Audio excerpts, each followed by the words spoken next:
I think what would be useful is probably just to start to explain a little bit about who everybody here is in terms up on stage. Just starting with myself, so obviously Charles McIntyre. I have a business based here in the UK, which is focused really on investing and advising, particularly in the edtech sector. And so within that particular environment, obviously I'm exposed to a whole range of businesses and business models. And in recent times, obviously AI has become very much the kind of topic of discussion, so obviously relevant for today. So that's who I am. But let me ask, if I may, just starting here, just to introduce yourselves kindly, just so that everybody knows who everybody is. Thank you very much. Thank you. I'm Sally Alexander. I'm the Chief Exec at Milton Keynes College Group. I've got about 30 years' experience of working within the FE sector across various different areas. My specialism really at one point was prison education. If anybody knows me, they'll know that's what I can talk about until the cows come home. But in recent years, I've been much more focused in the main drive of the college and have been the chief exec for 1 year. So I'm still quite a newbie in some extent, though I've been in the sector for a while. Hi everyone, my name is Michael Lemin. I'm head of policy at NCFE. Of course, policy is all about where you invest money in government. It's very difficult to change anything in the policy sphere without investment, so very interested in that. And I guess my job is really trying to understand what the government are up to and what's coming down the track, but also to try and influence that. And I think this event's got real potential to kind of change the dial on some of that part of my work as well. So yeah, thanks. Hi everybody, I'm Jill Whittaker. I'm the Executive Chair of HIT Training. We specialise in hospitality, that's what we're most known for, but we also work in the care sector, the broader care sector, including funeral care, so might have had something to do with some of your algorithms, Paul, earlier. Probably not. I'm actually from the Midlands originally. I sound even more Birmingham today because I've got a bit of a cold, for which I apologise.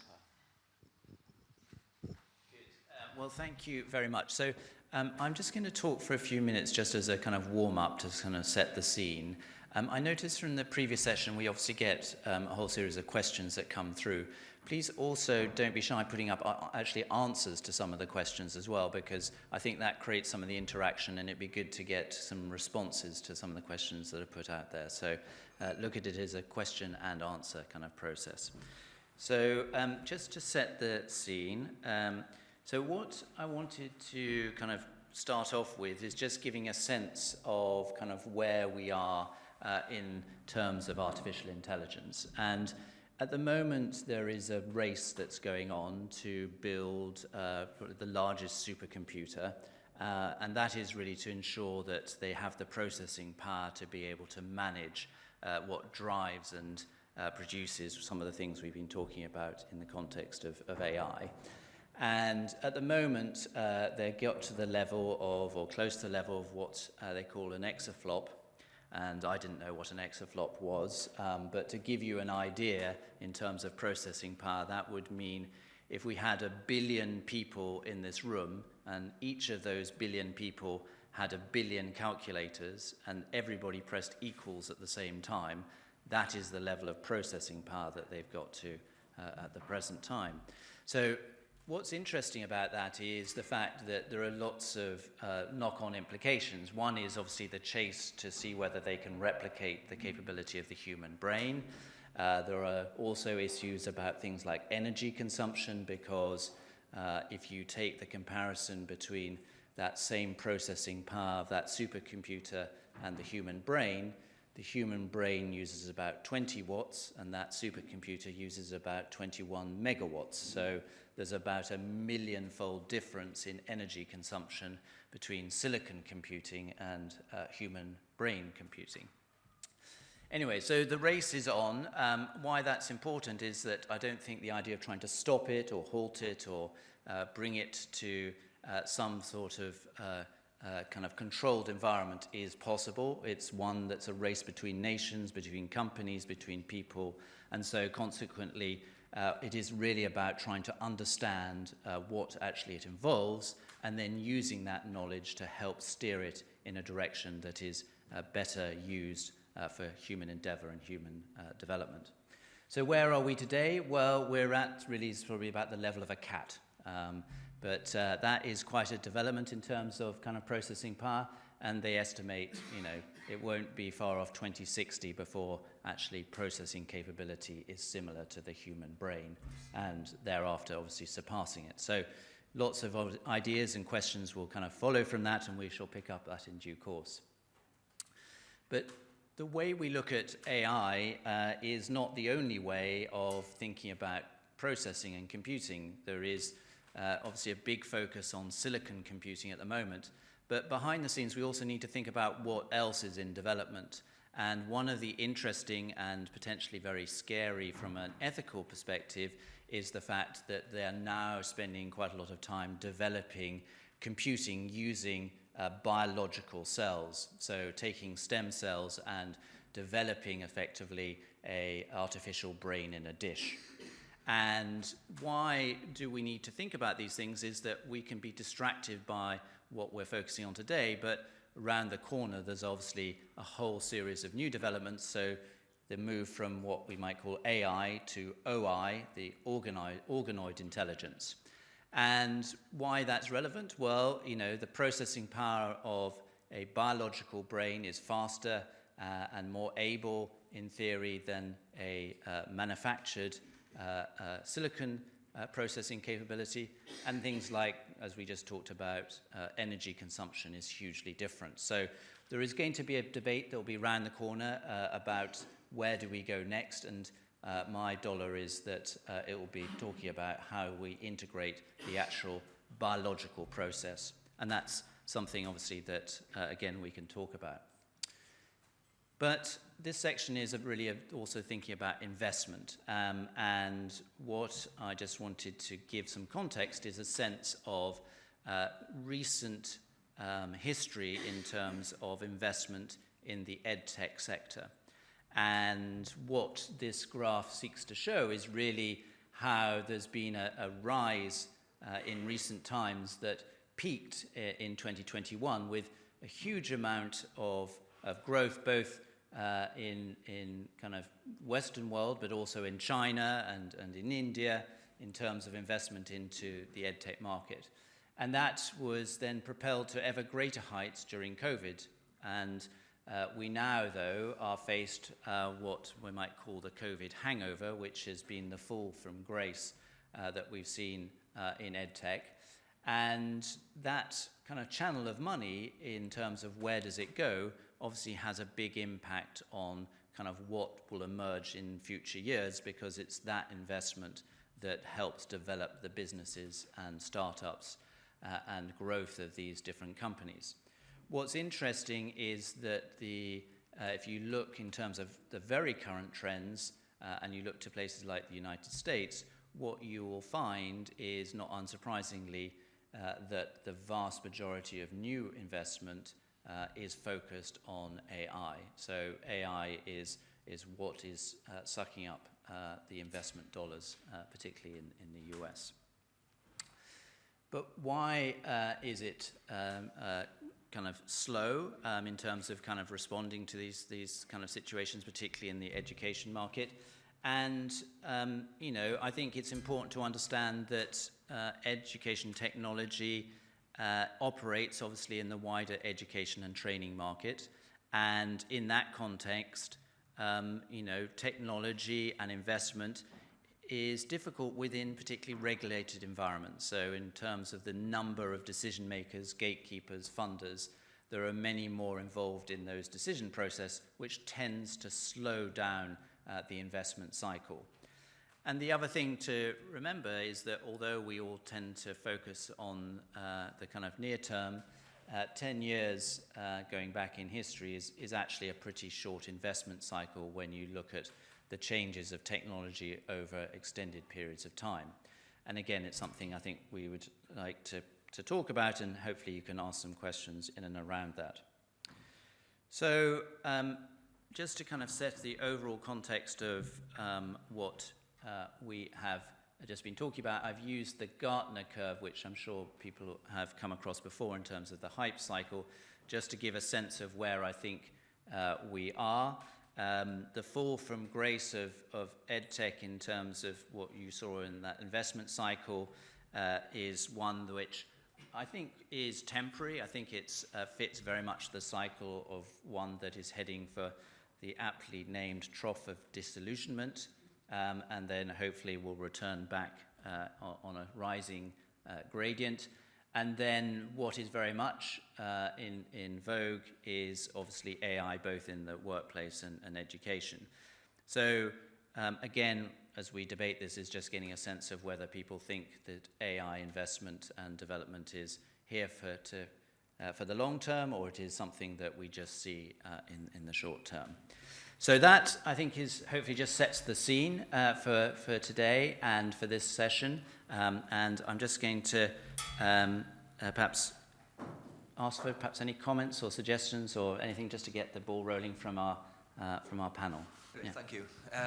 So yeah, I'm just going to share some reflections on investment in FE over the last decade or so, and it feels at times like we're constantly in the trough of disillusionment, actually, Charles. So I was thinking about investing in the FE sector of the future, and actually I thought it'd be helpful to look back, actually, and try and kind of think of some of the lessons we can learn from that and some of the principles we can apply as we come together as a collective to seek some solutions. So, you know, there has been significant cuts in FE over the last decade or so, but there has been investment at that time. There is always investment, and actually we're moving towards a general election. And I mean, I think normal times in politics are kind of gone. You know, we've got an outgoing Conservative government. In sort of normal times, we would be expecting to come together as a collective and ask the next what is very likely to be. And you know, don't quote me on this because I've been wrong about nearly every election for the last 10 years or so. But you know, the next Labour government, you'd usually expect to be asking for more investment in the sector. But what we have is a situation where both parties are committed to essentially the same set of fiscal rules, where they are unlikely to borrow to spend. So any investment is likely to come from within the existing envelope. So it's really important that we invest that money carefully.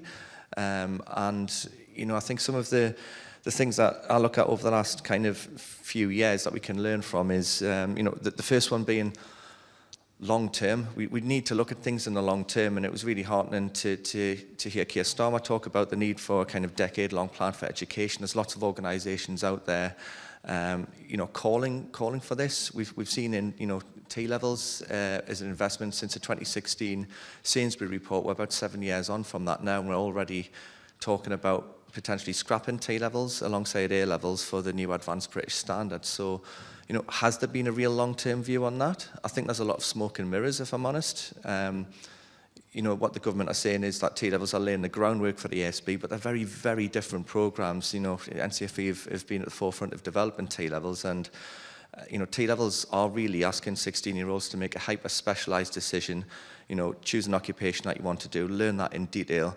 And the ABS is very, very different to that. The ABS, you know, proposes a much more well-rounded baccalaureate approach. So, you know, in the £1 billion or so that we've invested in that programme over the last 7 years or so, you know, has that been a good investment?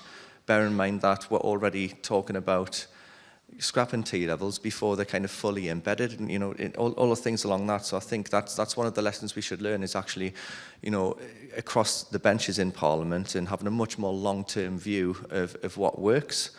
You know, that would be a really good start, wouldn't it? Unintended consequences, I think, is something we always have to think about with any investment. And I think the best example I can think of this is the introduction of the apprenticeship levy. Now, you know, for those of you who can remember this coming in, the architect behind the apprenticeship levy was George Osborne. And, you know, at the time it was all about reducing the deficit, getting the deficit down. And the apprenticeship levy was really effective for government in doing that. You know, the government used to invest around about £1 billion in apprenticeships. That's now up to about £3 billion, but the government itself has saved themselves investing that because they're raising that money from employers through what's essentially a hypothecated tax. Now, that's had a huge impact on other behaviours, particularly from employers within the sector. The most kind of widely known ones would be the reduction in the numbers of apprenticeships for 16 to 18-year-olds, and at lower levels as well. You know, some of the the opportunities for those young people. To coin Rob Halfin's kind of words, really, the ladder of opportunity is starting to kind of be missing a couple of those bottom rungs, and we've got concerns about some of that. I'm not sure that was the kind of intention when the apprenticeship levy came in, but it's one of the consequences that it's had. The other effect that it's had is the effect on employer investment in other forms of training, and we've seen, you know, multiple reports over recent years that employers are investing less in other forms of training than they ever have. You know, of course, correlation and causation are difficult to prove, but you know, we do know from speaking to employers that, you know, many of them have just shifted their training budget over to account for that 0.5% of the pay bill on their apprenticeship levy. So, you know, whilst it solved a problem for government, you know, and it has created more investment in the sector as a whole, there are definitely unintended consequences of that policy. So I think any investment that we do see, we need to think about what that potentially does elsewhere within the sector. I think there's another one about kind of having a plan and really following it through as well. And I talk, and I haven't really got a fully formed view on this yet, but devolution. You know, devolution, really, we've got around about half of the AEB devolved to local areas, but it's just the AEB, you know, and all those local mayors are saying, well, actually what we need is more power, more control, more devolution. It feels like a halfway house at the moment, and what it creates is confusion in the system. It makes it difficult for awarding organisations, for large national providers to actually have the economies of scale to produce what's needed for those local areas. You know, so I'm not saying that's a good or a bad thing, but it feels like we're not fully devolved, and we're not there. So I think it, again, has that policy been fully thought through? Is that something that we can potentially influence there as well? And the other reflection I've got really is about, you know, this FE collective has real potential. I think one of the mistakes that the sector as a whole has made over the last decade or so really is that we've often kind of worked in isolation. Organisations, you know, how many of us in the room, how many people outside of the room have produced their own reports, their own sets of recommendations, and it's so easy for a government to dismiss, you know, hundreds of reports with hundreds of recommendations in. And actually, if the people in this room were able to coalesce around 5 recommendations to government, how powerful is that voice? How difficult is that to ignore? And I think that's what I'm really excited about today is, you know, if we can work together and recognise the problems that we have in the sector, then it's such a powerful voice. Thank you.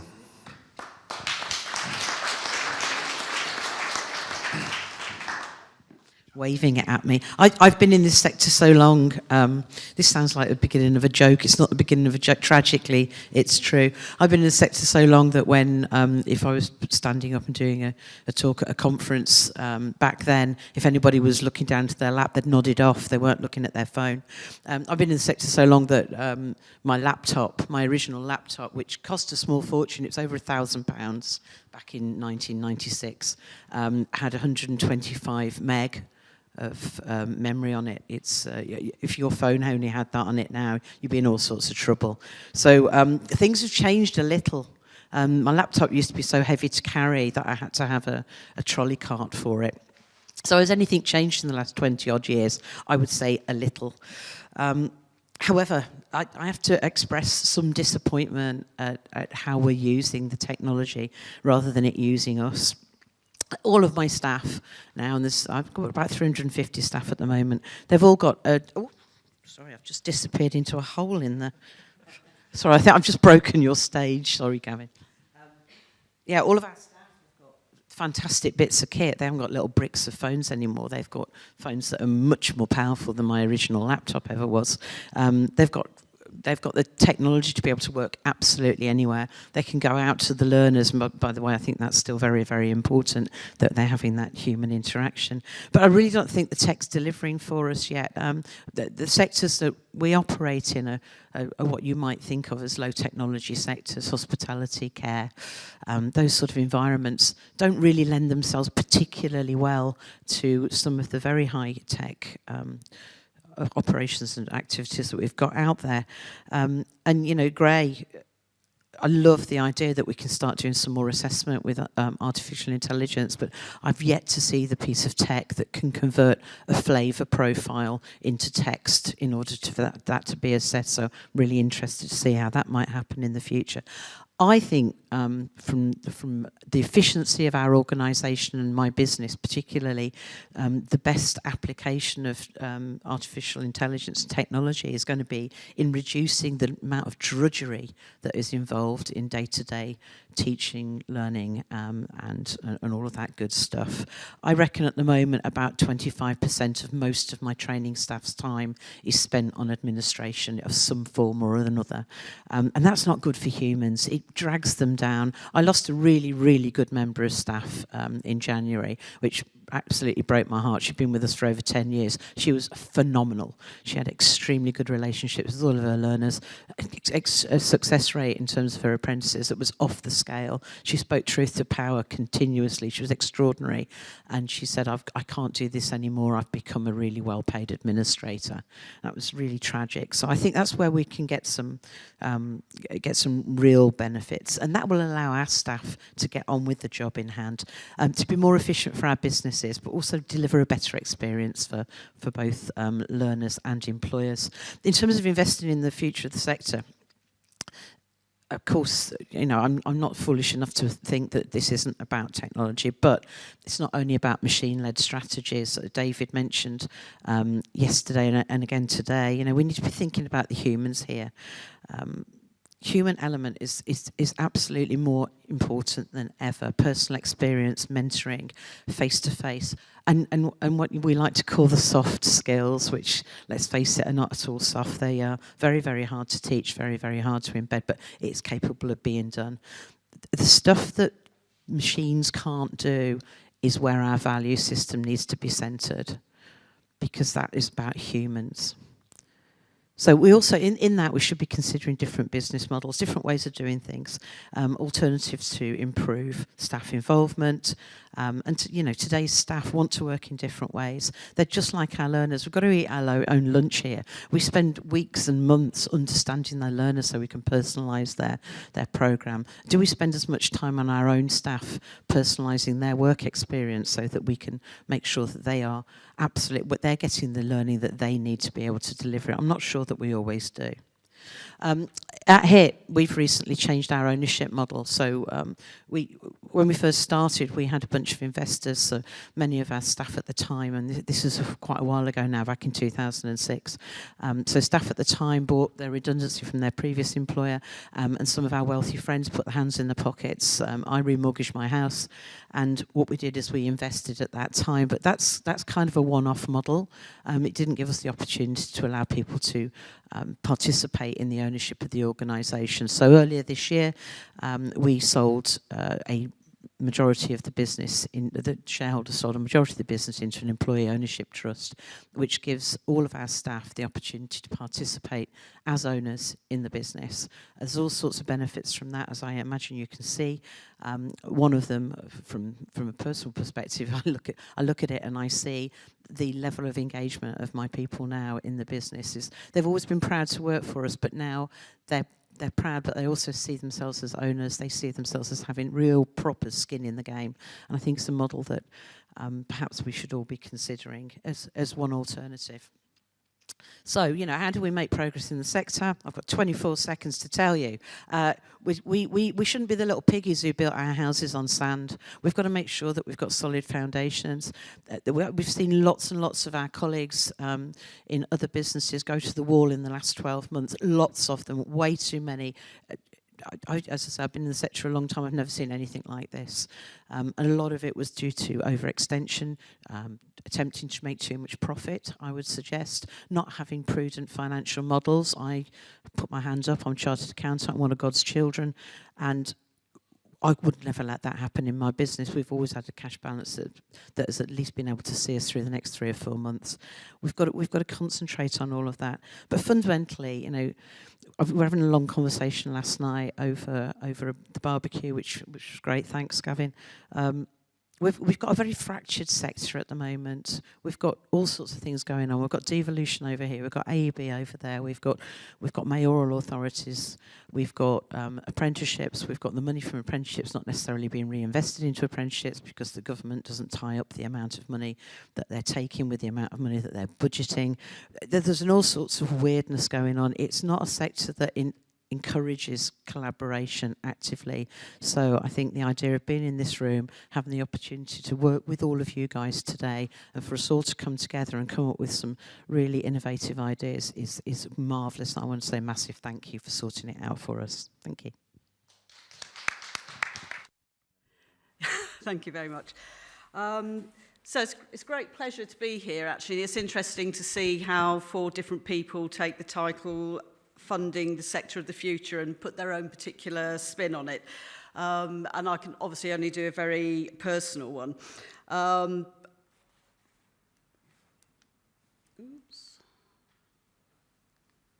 So my first bullet point is now is our time, and it's interesting because actually I do feel slightly positive. Talking about funding the sector of the future, I could be really negative. Actually, there are lots and lots of challenges that have been outlined by colleagues here and that you'll all be well aware of. And I could be incredibly positive, but actually I'm going for a little bit of realism and hoping that then, as others have said, that we can start to share ideas about how we go forward. But I do feel it's quite interesting just reflecting on the 2 party conferences. When they're talking about education, they are talking about FE, they are talking about vocational colleges of excellence, we're talking about the new baccalaureate, trying to bring A-levels and T-levels together, but that is where the focus is, and we're really focusing on growth of the country, and I feel that within the FE sector, that's what we're about. We are about the growth, but actually what we haven't got quite right yet is how we fund it. And our funding is just so complicated. And I've always known it's been complicated, but it is just another world being chief exec now for a year and just looking at the madness that we have to deal with, whether it's lagged funding, whether it's AEB, whether it's devolution, whether it's apprenticeships, whether we're getting bits of money from the council. And then for us at Milton Keynes College, we do delivery in prisons as well. You really do, if you think working with DFE is difficult, you really want to try working with the Ministry of Justice. So we live in a really, really complicated world. And it's interesting to hear what colleagues have said. It's so short-termist as well. What we need to do if we're going to really help that growth is have some real longevity about our funding, and that's one thing that we don't seem to have. So my realism is that it is complicated, we haven't got enough of it, and at the moment it doesn't really feel fit for purpose. So that's why something like what we're doing today for me is really exciting, because actually it's about how can we try and make some changes and make sure that we're taken seriously as a sector.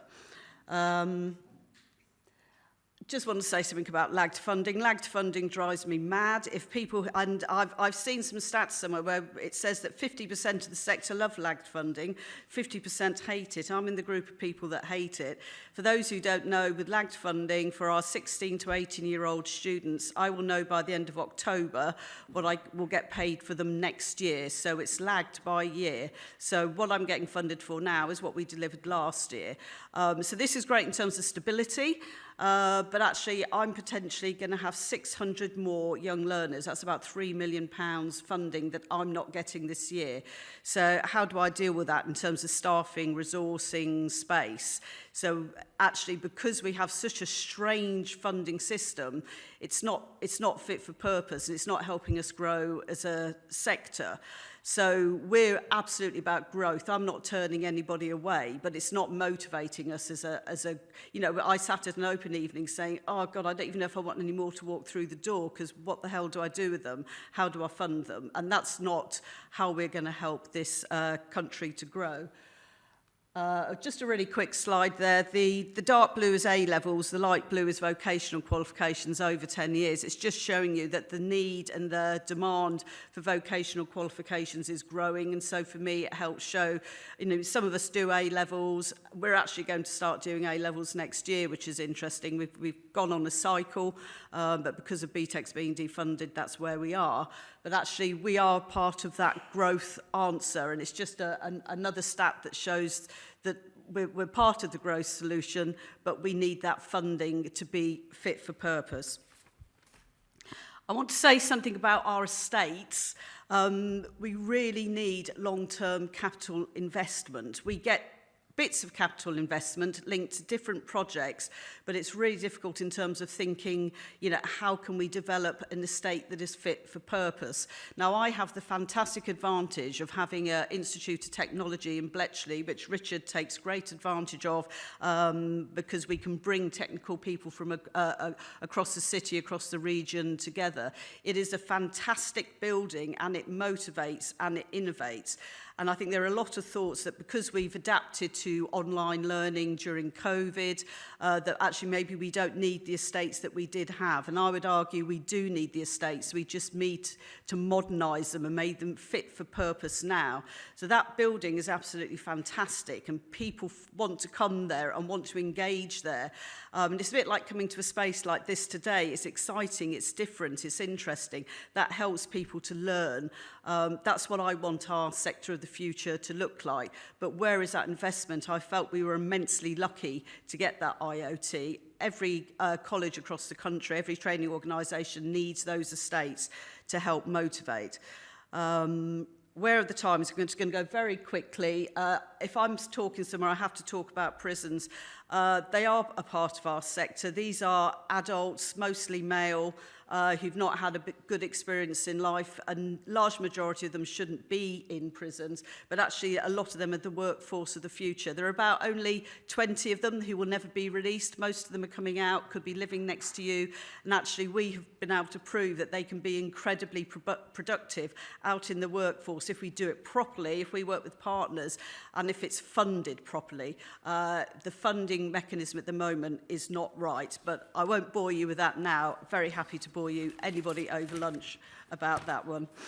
And I think the final point I want to make is this tension between what the market wants and what the public sector is funding.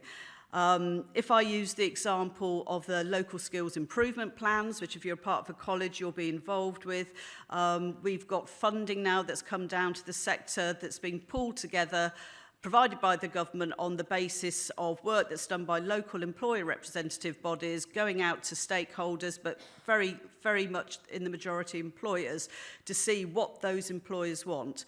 And what they want doesn't necessarily link to what the government wants to fund. Yes, they're interested in green and the sustainable market. They're interested in digital. They're scared of AI and cyber because they don't know what it means for their businesses. They don't know what they don't know, and they want us to help us with that. And they want some short, sharp training. They want accessible training. But even with these projects, which actually are capital funding in the most part, they still want to know how many full level 4 and level 5 qualifications we might get out of it. That's not actually what our local employers want. So we need to be really clear, what is it that we are being funded for, what is it that the market needs. So very briefly, because again I'm way over time, my big question is, public funding is always going to be there for us. It provides a bedrock, but it just isn't necessarily meeting need. So it's two things, really. Is it time for us to embrace alternatives? Are there other ways that we can be funded privately, commercially? And what can we do to lobby for change? And that's what today is about. Thank you very much.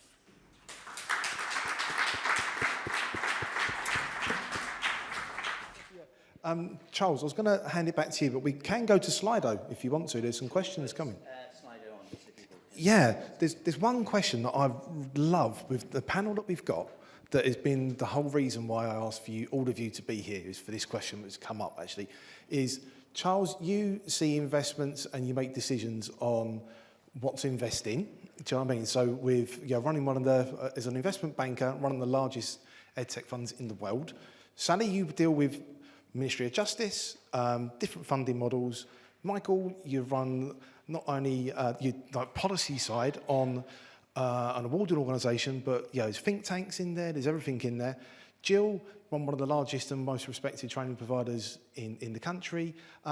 What can we do that's a practical action point for us to be more attractive as a sector to get more additional investment, or to be able to look at, like you said, Ministry of Justice, really hard to work with. What are the practical things we need to do so as we're not just reliant on initial small pots of funding? How can we grow? How can we match what is the need of the sector of the future? Like you said, there's different things. Where you are in particular, Sally, you've got Bletchley, you've got like Red Bull racing, and you've got like, you know, you're dealing with different things in prisons. What can we do to actually be more attractive and practical things? You see pictures all the time, Charles. Do you know what I mean?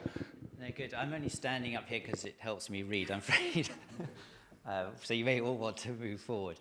But Sally, do you want to start with that, just because it obviously was quite directed? So is that working? Yep.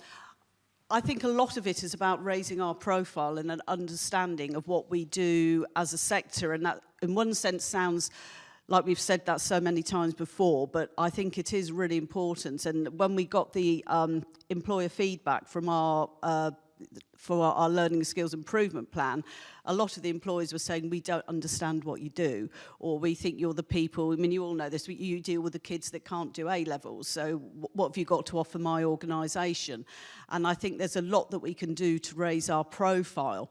Gavin, you've mentioned, you know, that we have Red Bull Racing, which is fantastic in Milton Keynes, and what we're trying to do is a range of projects with Red Bull Racing, because then that makes people perk up and listen and get excited. It makes the students get excited about what we're doing. And I think it's what we need to do is to try and actually help people understand the relevance and how we can actually produce those outcomes for people. And we're not just about doing qualifications. Is that about measuring them? Or, I mean, how do you kind of demonstrate kind of the value of those outcomes for attracting the question of today, funding, whether it comes from government or private sector or sponsorship? For me, it's about making sure that you're helping organisations to achieve their aims, to achieve what they're trying to do. So if I talk, for example, about Red Bull, their real concern is that their workforce is white and male. And they're really determined that they want to try and disrupt that market. And they've come to us as an FE college where we're really focused on inclusion and trying to give everybody opportunities to help them dig into the market, to help women enter the market, to help people who come from challenging backgrounds, who have learning difficulties. And actually we can bring that to them so that we can help them to evolve the workforce that they've got, and they can see us as valuable towards that. And if you go onto their website and see what some of the key things they're trying to achieve, disrupting that workforce is one of those things. So I think it's people understanding what we can help them achieve what they want to achieve.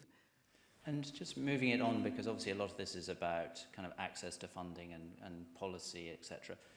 Michael, would you be able to just give a kind of sense of what you think some of the problems around kind of the policy, and partly picking up a thought about how do we lobby for change and what should be done in that area? You might be able to give some help.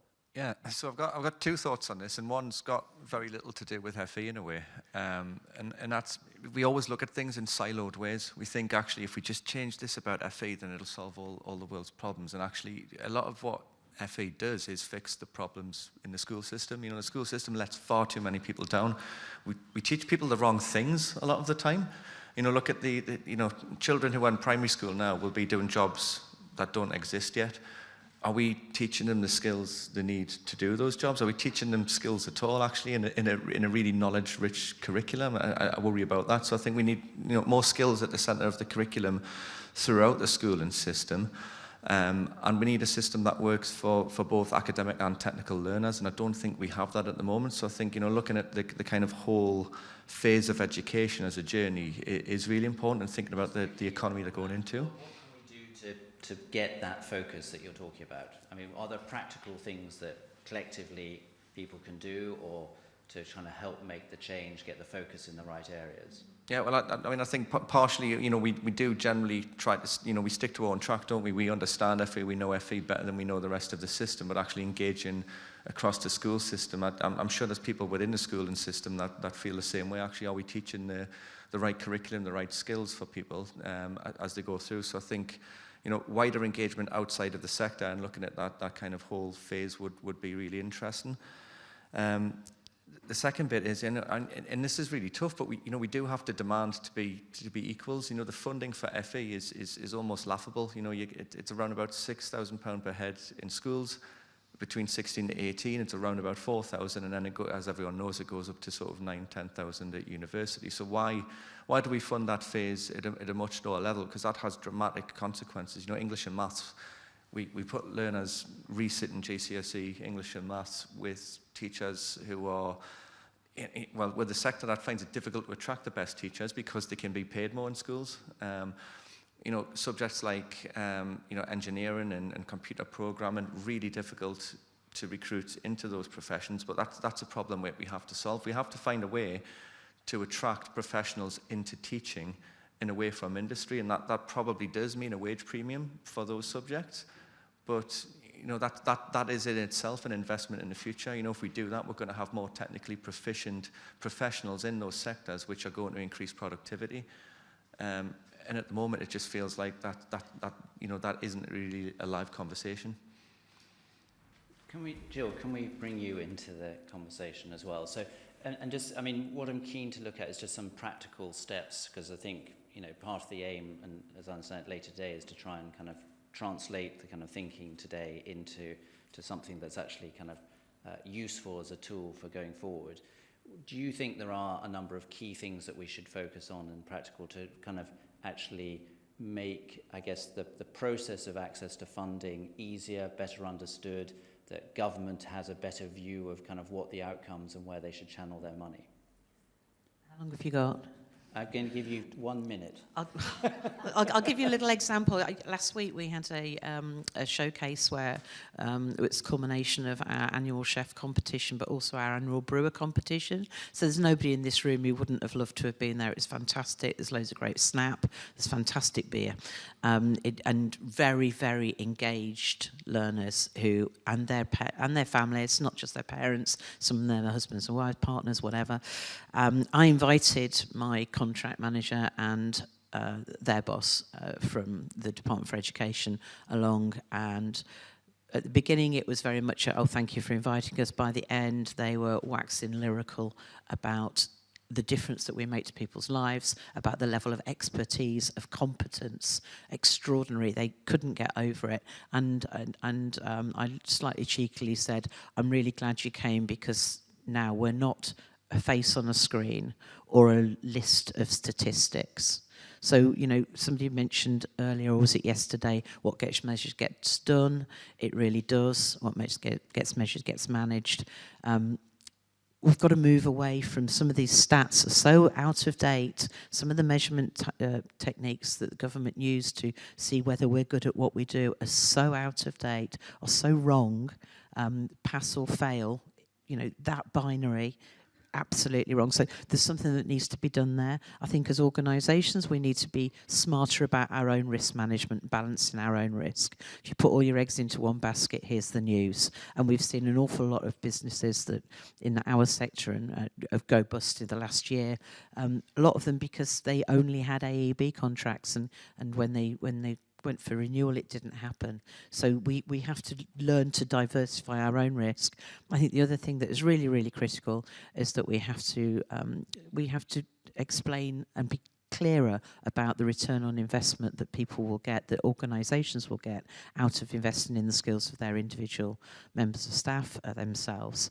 And actually that shouldn't always mean the government having to pay for it, because there is you mentioned earlier, Michael, that the tax, the levy, has meant that some businesses have said, well, you know, that's your budget now. Your budget has shifted out of training and it's gone into the apprenticeships. That's the only game in town. I think more and more businesses are saying, you know what, it is a tax. If we can't spend it all, we need to really think about having a separate budget that really invests in the people in the way that we need to have it invested, and not have it dictated to us by government, because I mean, frankly, we know how difficult, challenging and unreliable that can be.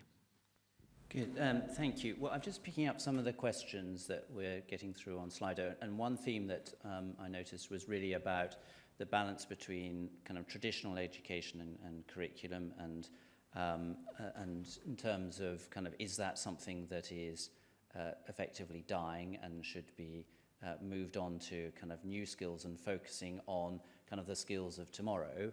And in that context, I mean, particularly just hearing you earlier, Sally, talking about, say, in the prison environment and thinking about bringing people and giving them skills that become useful when they come out of prison so they can be productive. in that context, where do you think traditional education fits in the spectrum? And does it have a role, or is it something that we should be doing away with? I think it's really interesting because I very much like this idea, about, what it is that you actually measure, because the Ministry of Justice likes to measure very black and white things, and if you don't achieve those black and white things, you've failed. And then they decide you've got to achieve even more of those black and white things, and then you fail even more. It's a very, very strange system that we work in. What's really important are, the dreaded soft skills, whatever name we want to give them. What we can do with the guys in prisons is teach them communication skills, work them on attitudes, behaviours, understanding the value of work, the problem solving, the analytical skills, which I agree, we were talking about this earlier, those can be taught. When we've spoken to employers, there are some big names that are well known for working with prisoners, Greggs, Timpsons, and others that don't particularly want to be known because they don't want people to know that a lot of their staff are ex-offenders. They will say, we can provide our specific training, we can teach them how to do the business. We want you to provide us people that are work ready. That's the challenge that they've got. And so we can develop their maths and their English, and yes, we'll do that through qualifications, but it's the wider skills that make them ready. And interestingly, we had similar feedback from employers when we were working on the local skills improvement plans. What the employers say they want are young people or adults coming to them ready to work, not necessarily with a qualification, which, as Paul has said, they've maybe gone away and learnt and they've written down the right answers and they've got a qualification, but they're still not actually competent in doing the job. And so what a lot of our employers, whether it's linked to guys coming out of prison or whether it's linked to college, are after are people who are work ready, and those are skills that we absolutely need to teach, along with traditional skills which are going to support people to be competent in their job. That makes sense. I mean, I guess the link into that, and there's obviously been quite a lot of talk about curriculum, which is a kind of follow-on.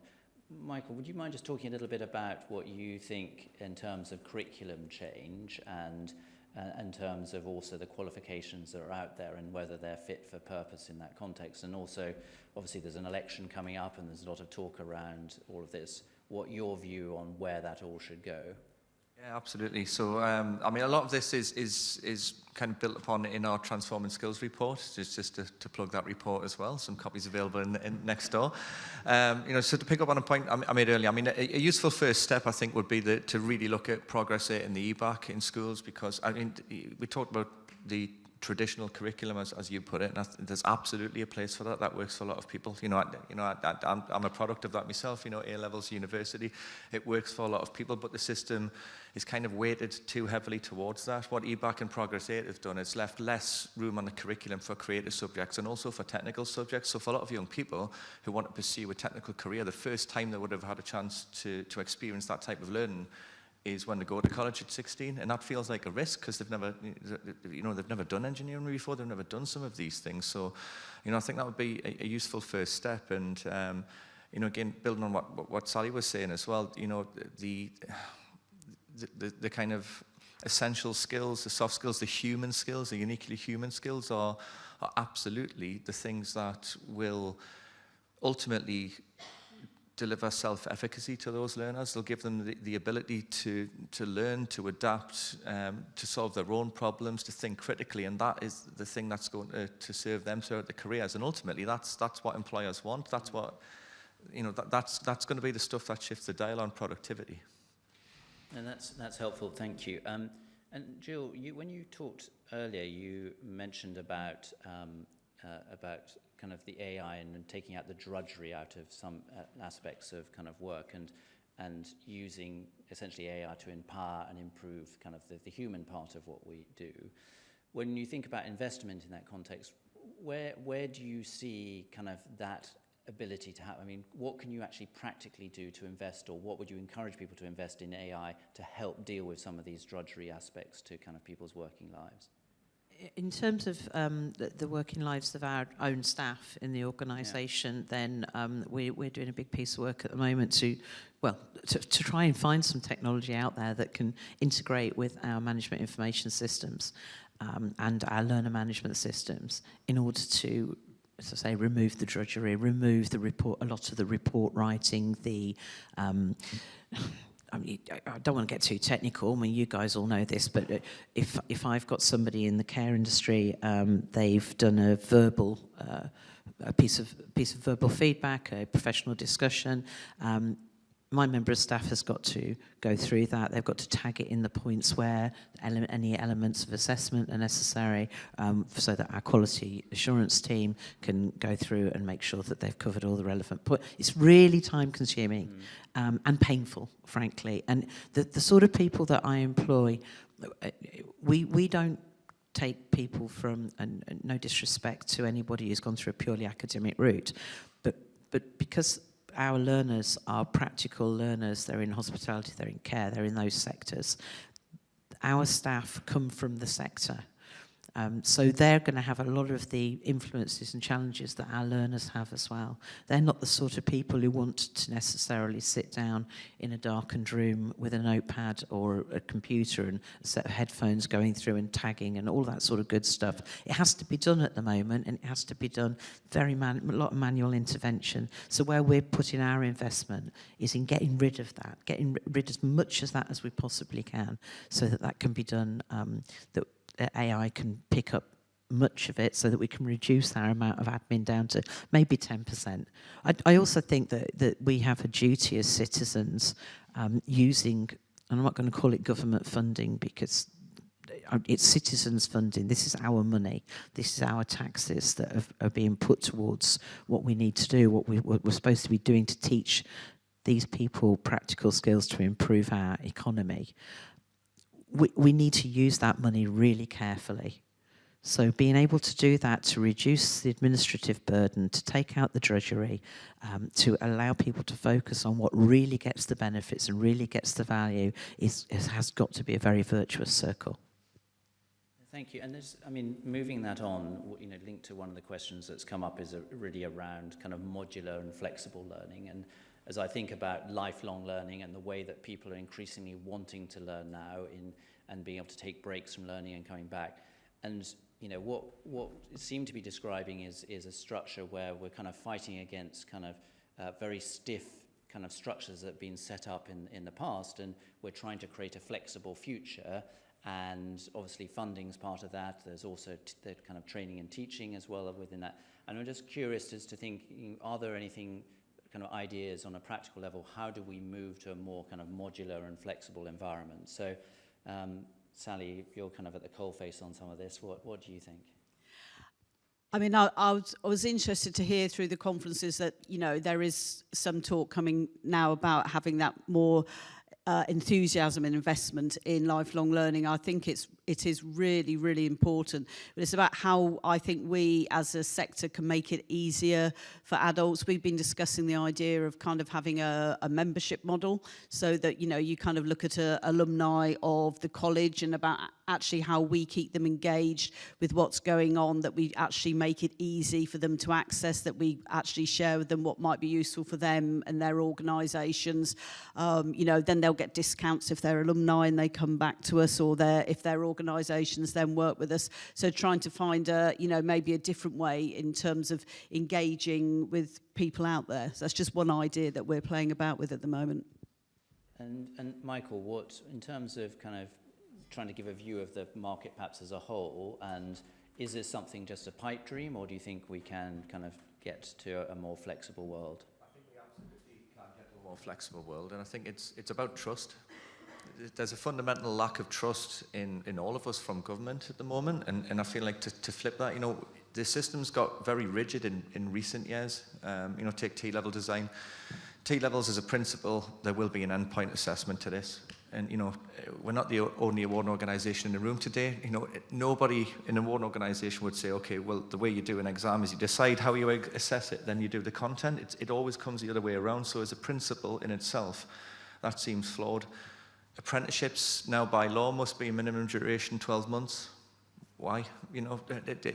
Hospitality is a really good example of an industry where employers constantly feedback. It would be helpful for them to have a 6-month program. Apprenticeships themselves are really rigid. They'll teach you one skill. You know, and actually in the real world, generally you need to have more than that one skill. The example that we usually use is if, you know, an electrician, you get qualified as a domestic electrician, you go on site on day one, you're going to put a hole in somebody's wall, you run the wires up through it, you probably need to know how to plaster that hole in the wall. But, you know, the training for that isn't funded through the apprenticeship program, so there's simple fixes there, but a lot of it is about, you know, trusting the system itself to deliver what is needed to employers. You know, there's a real commercial interest for every award organisation to give employers what they want and what they need. And I think government's kind of rigid approach to qualification design and that kind of micromanagement of it has been less than helpful when it comes to delivering what employers need. Can I add to that? Sorry. Yeah, please do. Sorry, I'm just jumping in, but what we celebrate in some parts of the sector, we absolutely don't allow in other parts of the sector. So to take your point about modularisation, if you do a degree with the Open University, you know, everyone pats you on the back. You're doing it in a modularised way that fits in with your life. Life's complicated, isn't it? For lots of us, life is very complicated. It fits in with your life. It fits in with your work. It fits in with your family. And why wouldn't you want to do that and be able to do that for an apprenticeship or another form of qualification? Except, no, you're not allowed to do that. It doesn't make any sense at all. So we also celebrate, if you've got a very bright kid at school, they might be advanced a year. They might be allowed to start doing their, well, they used to be O-levels, but now whatever they call them, GCSEs, something like that. It'll change again one day. Anyway, but that you might be able to do them a year early, or maybe some of them a year early. We're not allowed to advance somebody through an apprenticeship because they're absolutely fantastic. We're not allowed to complete them. Why not? Because 10 years ago, a training provider was doing apprenticeships in 6 weeks or 3 months or whatever it was. At least that's what it said in, I nearly said the name of the other organisation, the Red Top. Anyway, that's what it said in the FE Red Top. That's what was happening. And so we all got beaten with that same stick. And we're still getting beaten with that same stick. So back to your point about trust. Why can't we be trusted? When a business does the wrong thing and is taken out of our sector, it should be treated as the one-off that it is, rather than us all being hit with that stick. It's just inappropriate and wrong. No, that's interesting. I mean, I guess, and I'm just mindful of the fact we're coming to the end of this session, and so I think what would be useful, if you don't mind being put on the spot, is if you have a kind of wish list of kind of asks. If you have at the top of that list, in terms of what you would most like practically for the outcome from a day like this to be, I appreciate you having to think very quickly, but Sally, I'm sure you're up to the task. So what would be at the top of your wish list in terms of a practical ask from the government, from the world, from teachers, trainers, whatever?